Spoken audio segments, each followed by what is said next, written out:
আসসালামু আলাইকুম।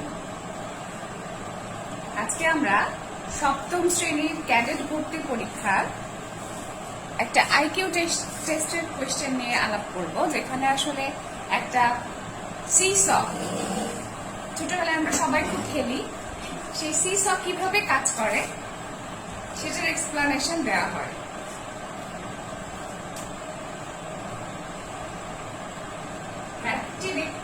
ম্যাথটিতে আমরা দেখতে পাই 50 কেজি ভরের একটি ওজন সাম্যাবস্থা থেকে উপরে তুলতে বাম পাশের প্রশ্নবোধক চিহ্নিত স্থানে কত ভর প্রয়োগ করতে হবে।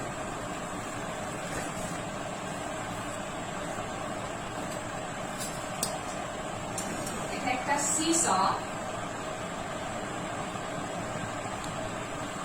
যার এক পাশে লোড হিসেবে দেওয়া আছে 50 কেজি। এটা ফালক্রাম থেকে 2 মিটার দূরত্বে এবং পিভট বা ফালক্রাম থেকে 5 মিটার দূরত্বে আমাদেরকে একটা এফোর্ট প্রয়োগ করতে হবে।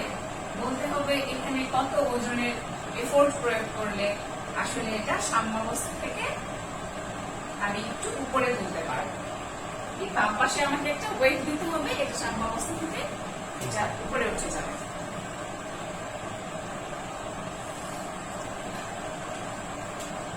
আমরা সবাই জানি যে সিস একটি ক্লাস 1 লিভারের এক্সাম্পল। এই ধরনের ক্ষেত্রে দুইটা বলের মাঝে অবস্থান হয় পিভট পজিশন।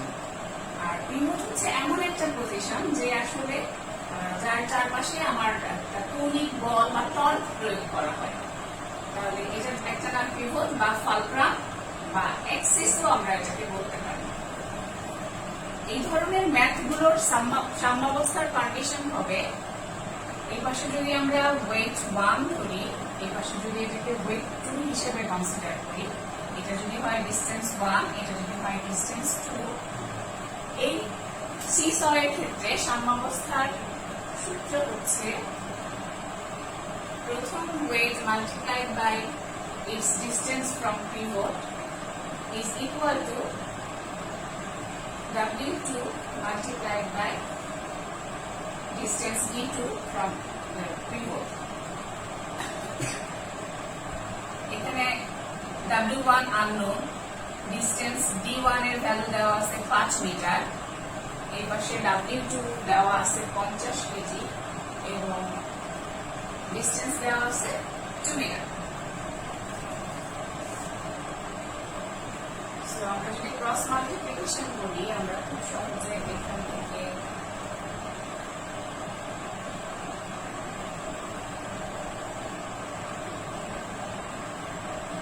আসলে W1 এর মান পেয়ে যাবেন। তার মানে ওই পাশে 50 কেজি, মাত্র 20 কেজি এখানে প্রয়োগ করা হলে এটা সাম্যাবস্থায় চলে আসবে।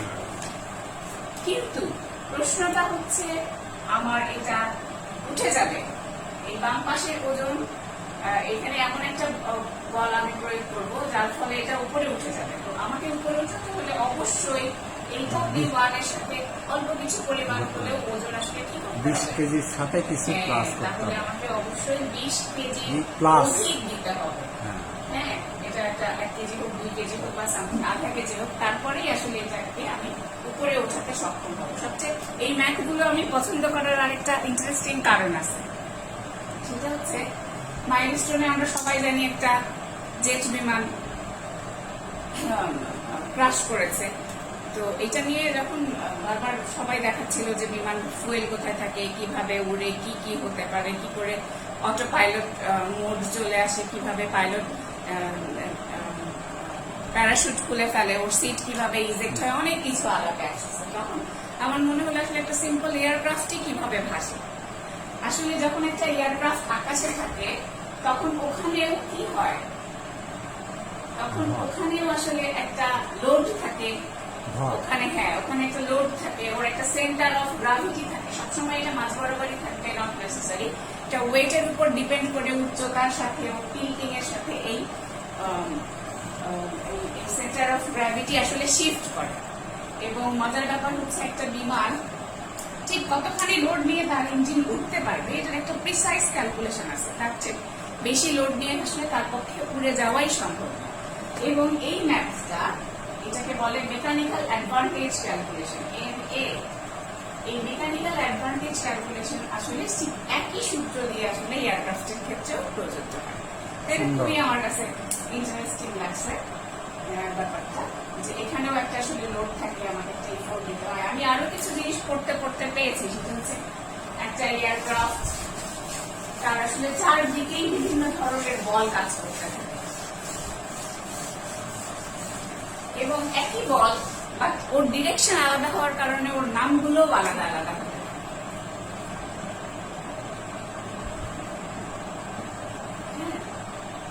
ওর নিচের দিকে একটা বল কাজ করতেছে, সেটাকে আমরা জেনারেলি বলি ওয়েট বা ওর ভর। সে যেহেতু শূন্যে ভেসে থাকে, আকাশে উড়ার চেষ্টা করে, ওর ঊর্ধ্বমুখী একটা বল আছে যেটাকে আমরা তখন লিফট ক্যালকুলেশন করবো। ওর ব্যাকওয়ার্ডে একটা বল কাজ করে, সেটাকে আমরা বলবো ড্র্যাগ, যেটা টেনে ধরে। ওর সামনের দিকে যে যায়, এখানেও একটা বল কাজ করে, সেই বলটার নাম হচ্ছে থ্রাস্ট।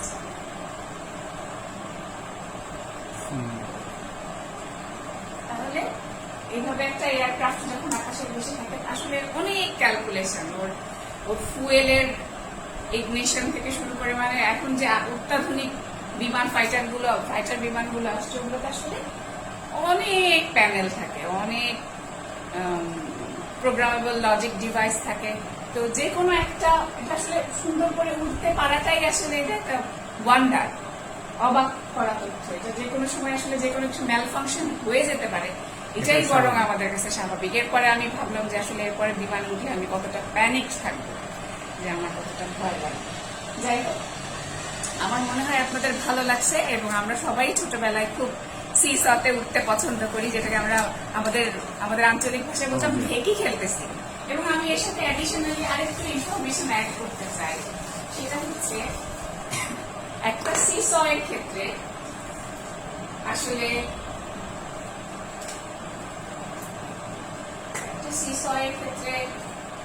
পিভট পজিশন থেকে আমরা জানি সাম্যাবস্থায় দুই পাশে ডিসটেন্স সমান হবে, লোডও সমান হবে। তারপরে আরেকটা ব্যাপার আছে, সেটা হচ্ছে এর মাঝখানে যে অ্যাঙ্গেল বা এটা যে উচ্চতাটা হবে, এটাও কিন্তু নির্দিষ্ট। এটা ম্যাক্সিমাম আপনি যত খুশি তত উঁচু করে দিয়ে এটাকে সিসা হিসেবে কাজ করাতে পারবেন না। এখানে এই হাইটের একটা ম্যাক্সিমাম ভ্যালু থাকবে, এবং এই যে এদের ভেতরে যে অ্যাঙ্গেল, এই অ্যাঙ্গেলেরও আসলে প্রিসাইজ ক্যালকুলেশন হবে। এবং আমি আরো একটা ইন্টারেস্টিং জিনিস বলতে চাই, সেটা হচ্ছে আমি অনেকদিন আগে ইন্টারনেটে একটা ছবি দেখেছিলাম, আমার খুব মনে দাগ কেটেছিল। ছবিটা এরকম ছিল যে এইখানে একটা বেশ হেলদি মানুষ বসে আছে, তার হাতে একটা মাত্র বই, আর এইখানে একটা ছোট্ট শিশু বসে আছে, 12-13 বছরের কিশোরী, তার কাছে একটা পাইল অফ বুকস, এবং এই পাশটা আসলে নিচে হয়ে আছে। ছবিটা দেখে আমার কাছে ভীষণ ভালো লাগছে। আমাদের ক্যামেরাতে একটু দেখায়, ক্যামেরা ছবিটা ছিল অনেকটা এইরকম, যে আমরা আসলে বয়সের সাথেও বড় হই না, আমরা আসলে উচ্চতা কিংবা আমাদের ওজনের সাথে আমরা আসলে বেড়ে উঠি না। আমরা যে যত বেশি সংখ্যক বই পড়ি, আমরা আসলে ততটাই প্রাজ্ঞ হয়ে উঠি। Happy learning.